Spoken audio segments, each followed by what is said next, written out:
Researchers have been studying the factors that influence us to say yes to the requests of others for over 60 years, and there can be no doubt that there's a science to how we are persuaded, and a lot of this science is surprising. When making a decision, it would be nice to think that people consider all the available information in order to guide their thinking, but the reality is very often different. In the increasingly overloaded lives we lead, more than ever, we need shortcuts or rules of thumb to guide our decision-making. My own research has identified just 6 of these shortcuts as universals that guide human behavior. They are reciprocity, scarcity, authority, consistency, liking, and consensus. Understanding these shortcuts and employing them in an ethical manner can significantly increase the chances that someone will be persuaded by your request. Let's take a closer look at each in turn. So, the first universal principle of influence is reciprocity. Simply put, people are obliged to give back to others the form of behavior, gift, or service that they have received first. If a friend invites you to their party, there's an obligation for you to invite them to a future party you are hosting.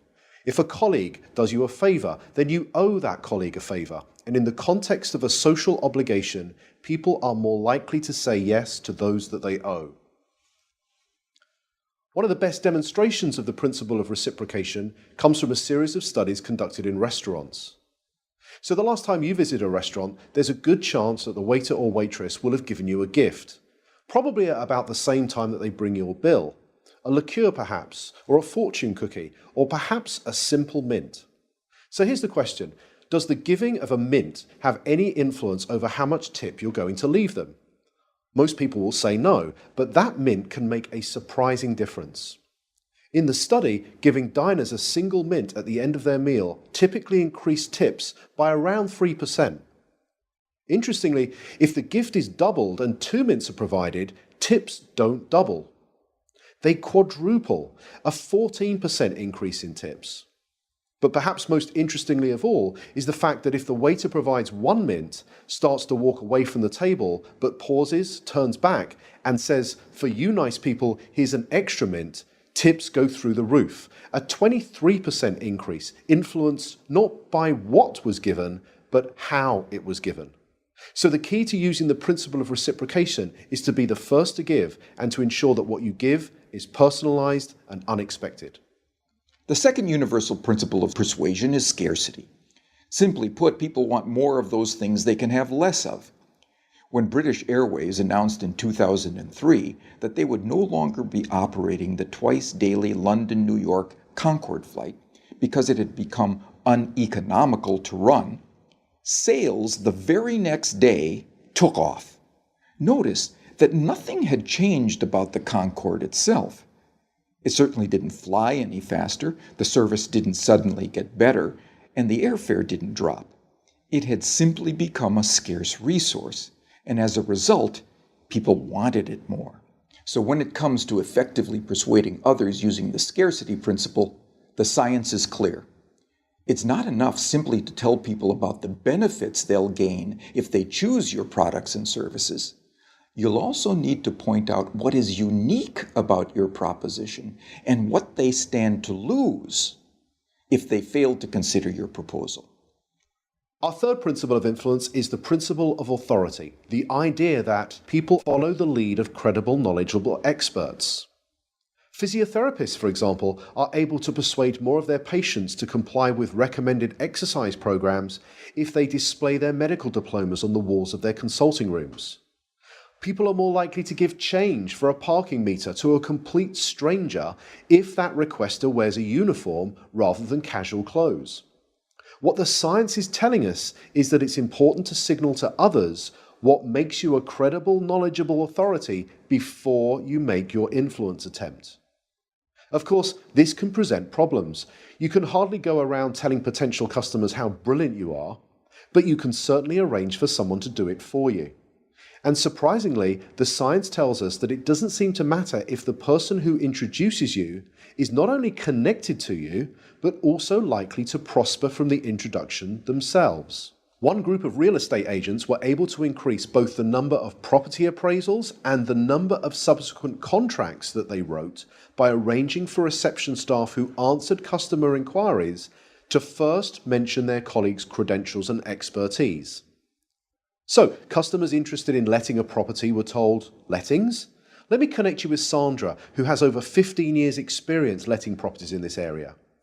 Customers who wanted more information about selling properties were told, "Speak to Peter, our head of sales. He has over 20 years' experience selling properties. I'll put you through now."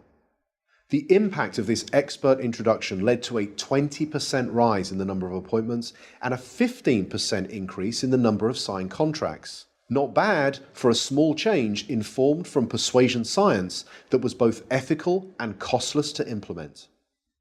The next principle is consistency. People like to be consistent with the things they have previously said or done.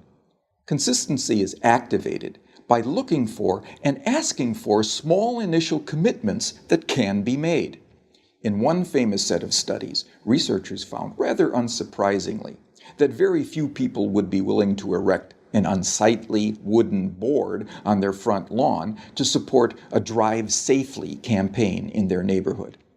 However, in a similar neighborhood close by, 4 times as many homeowners indicated that they would be willing to erect this unsightly billboard. Why? Because 10 days previously, they had agreed to place a small postcard in the front window of their home that signaled their support for a Drive Safely campaign. That small card was the initial commitment that led to a 400% increase in a much bigger but still consistent change. So, when seeking to influence using the consistency principle, the detective of influence looks for voluntary, active, and public commitments and ideally gets those commitments in writing.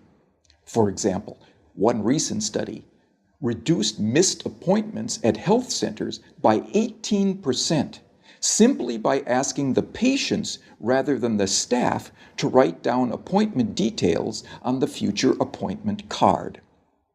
The fifth principle is the principle of liking. People prefer to say yes to those that they like. But what causes one person to like another? Persuasion science tells us that there are 3 important factors. We like people who are similar to us, we like people who pay us compliments, and we like people who cooperate with us towards mutual goals. As more and more of the interactions that we are having take place online, it might be worth asking whether these factors can be employed effectively in, let's say, online negotiations. In a series of negotiation studies carried out between MBA students at 2 well-known business schools, some groups were told, "Time is money, get straight down to business." In this group, around 55% were able to come to an agreement. A second group, however, were told, "Before you begin negotiating, exchange some personal information with each other. Identify a similarity you share in common, then begin negotiating." In this group, 90% of them were able to come to successful and agreeable outcomes that were typically worth 18% more to both parties. So to harness this powerful principle of liking, be sure to look for areas of similarity that you share with others and genuine compliments you could give before you get down to business. The final principle is consensus. Especially when they are uncertain, people will look to the actions and behaviors of others to determine their own. You may have noticed that hotels often place a small card in bathrooms that attempt to persuade guests to reuse their towels and linen. Most do this by drawing a guest's attention to the benefits that reuse can have on environmental protection. It turns out that this is a pretty effective strategy, leading to around 35% compliance. But could there be an even more effective way? Well, it turns out that about 75% of people who check into a hotel for 4 nights or longer will reuse their towels at some point during their stay. So what would happen if we took a lesson from the principle of consensus and simply included that information on the cards and said that 75% of our guests reuse their towels at some time during their stay, so please do so as well. It turns out that when we do this, towel reuse rises by 26%. Now imagine the next time you stay in a hotel, you saw one of these signs. You picked it up and you read the following message. 75% of people who have stayed in this room have reused their towel. What would you think? Well, here's what you might think. I hope they're not the same towels. And like most people, you'd probably think that this sign will have no influence on your behavior whatsoever. But it turns out that changing just a few words on a sign to honestly point out what comparable previous guests have done was the single most effective message, leading to a 33% increase in reuse. So, the science is telling us that rather than relying on our own ability to persuade others, we can point to what many others are already doing, especially many similar others. So there we have it, 6 scientifically validated principles of persuasion that provide for small, practical, often costless changes that can lead to big differences in your ability to influence and persuade others in an entirely ethical way. They are the secrets from the science of persuasion.